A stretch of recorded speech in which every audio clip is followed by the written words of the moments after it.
Senate Bill 733, a bill relating to provision of abortion-informed consent regulations. Senior Senator from Richmond City, Senator McClellan. Thank you, Mr. President. I move the bill pass. And speaking to the motion. Senator has the floor. Thank you, Mr. President. In 2010, when I got pregnant, it was historic for two reasons. I was the first member of the House to be pregnant, but it was the first time that my OBGYN had a legislator as a patient. It was when we were debating the first version of the ultrasound bill that ultimately became passed a couple years later. And over the course of my pregnancy, as I went in for checkups and ultrasounds, my doctors and I had an opportunity to talk about how that bill and other laws impacts their relationship with their patients. The doctor who administered my ultrasounds told me about a few of his patients. Susie, a married 30-something-year-old who had a hole in her heart, who was on birth control because she knew the risks of getting pregnant, but she got pregnant. Or Beth, a pregnant woman who also had cancer. Each of them faced a heartbreaking decision about whether to terminate the pregnancy or sacrifice her life. He told me about Mary, who underwent fertility treatments for years to have a child. She got pregnant with octuplets, and the odds of carrying the pregnancy to term were very low. But if she reduced the pregnancy to 2, the odds were better than 50-50 those 2 would survive.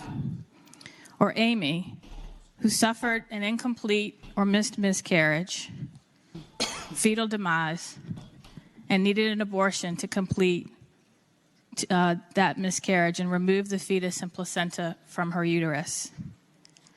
Robin, whose fetus developed the most severe form of spina bifida with horrific deformities. Her doctor suspected that the baby was already paralyzed from the waist down and the paralysis would spread as he grew. I've also heard stories of a 12-year-old rape survivor who had not yet come to the point where she could report her assault to law enforcement, but needed to make decisions about what to do. Under current law, a law that I debated down the hall when I was pregnant, each of those patients would have to undergo a medically unnecessary ultrasound, be asked if they want to see it, be asked if they want to listen to a fetal heartbeat.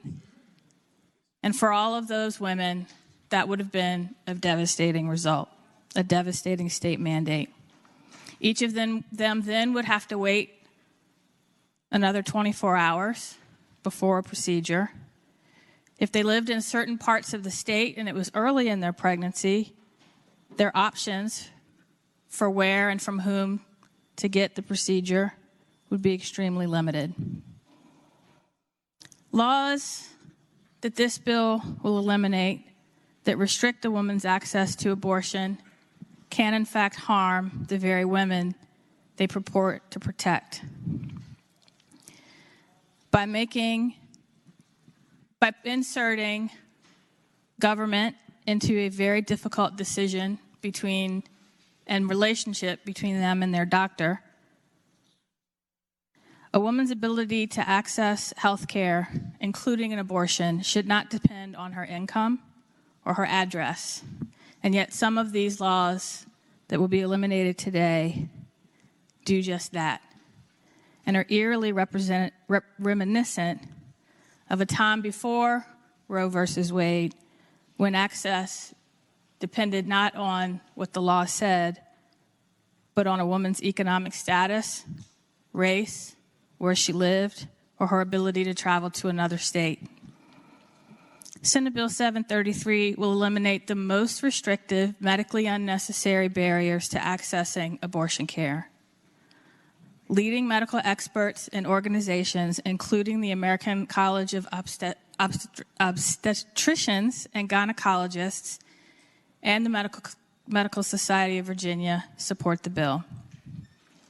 While I know there are strong opinions on both sides of this issue on what decisions should be made, the deeply personal decision about whether to terminate a pregnancy should be between a woman, her health care provider, and those people she chooses to bring into that decision. My own experiences with first a near textbook pregnancy and then a complicated one that nearly cost me and my daughter our lives, as well as other medical issues faced by my family members and myself, has taught me that providers take great care to inform their patients of their condition, their options, consistent with the standard of care and training required by their profession. Legislators should not interfere with that relationship. It is time that we let women and their providers make their reproductive health decisions the same way we do for other medical procedures. And I ask that we pass Senate Bill 733. Thanks.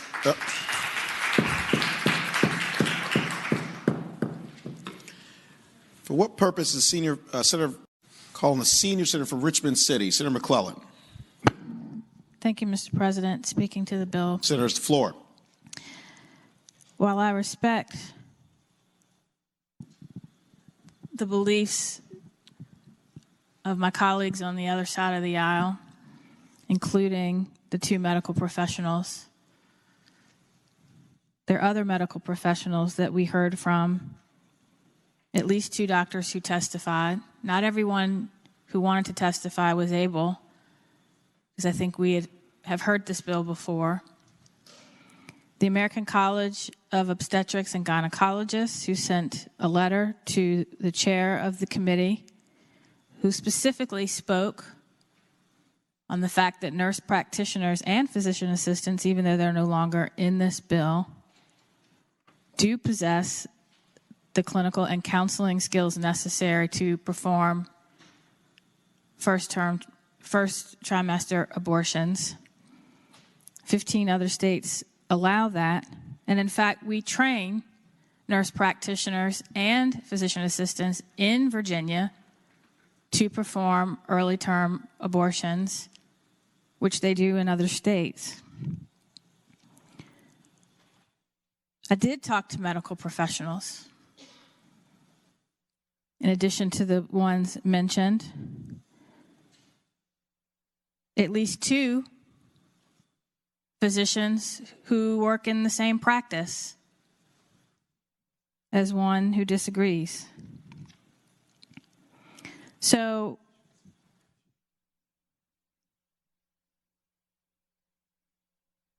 a couple other points I want to make. The senator from Henrico said that the stories that I told you wouldn't have been impacted by this bill, but they would have. At least two of them had their abortion early. They would have had to have an ultrasound. Even under the amendment yesterday, they would have still had to be asked if they had an ultrasound, if they wanted to see it. And as a matter of fact, I have another friend who did suffer fetal demise after the ultrasound bill was passed and had that very same thing happen to her. Over 50% of women who have abortions are already mothers. This is not a decision they make lightly and immediately go to have the procedure. And there's a wide variety of reasons why they make this decision. I can't imagine having to make that decision myself. I don't know what I'd do. But I'm not going to put my thoughts, my value sets, my beliefs and presume to tell them that I know better than they do.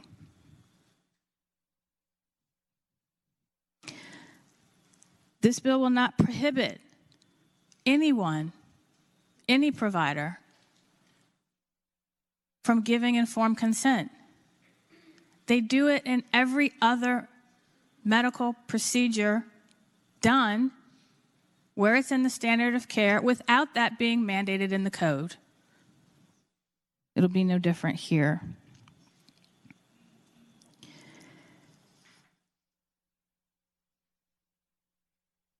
And I'll just end on this. I remember, those of you who know me well, know that whenever something happens, I research what could possibly happen. And so when I got pregnant for the first time, and particularly the second time when I had a high-risk pregnancy, I did what everybody tells you not to do.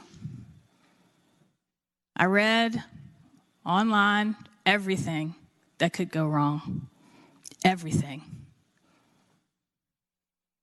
Everything. And I will tell you that if some of the things that could have gone wrong did, and I had to make the decision, like Senator Stanley's wife did, about whether to terminate the pregnancy or not, I don't know what I'd do. But if I made that decision after agonizing over it, if I had to get an ultrasound again and then go back home and wait another 24 hours, and I'm lucky because I'm less than 2 miles from where I could get a procedure. But imagine if I lived in some parts of our state where it takes a full day off of work, arranging transportation to come in and get an ultrasound that's not necessary, then go back home, and then come back and do it again. I just can't imagine. I can't imagine what I would do. But I wouldn't want my choice taken away. The provisions that SB 733 remove from our law, the consensus in the medical community is they're not medically necessary. The consensus in many of our medical communities is that they put barriers in the way that could stretch that 24-hour waiting period longer and put abortion out of reach for many women, regardless of the circumstances. For some women now, it's already out of reach, whether it's legal or not.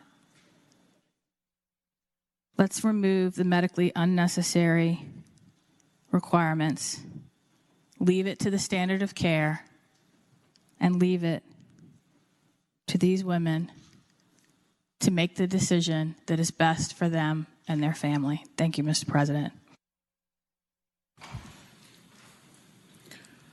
The question is, shall Senate Bill 733 pass? All in favor of the motion will record their vote aye. Those opposed, no. Are the senators ready to vote? Have all the senators voted? Do any senators desire to change their vote? Clerk, close the roll. Ayes 20, noes 20. Ayes 20, noes 20. The chair votes aye. Senate Bill 733 passes. Senate Bill 160,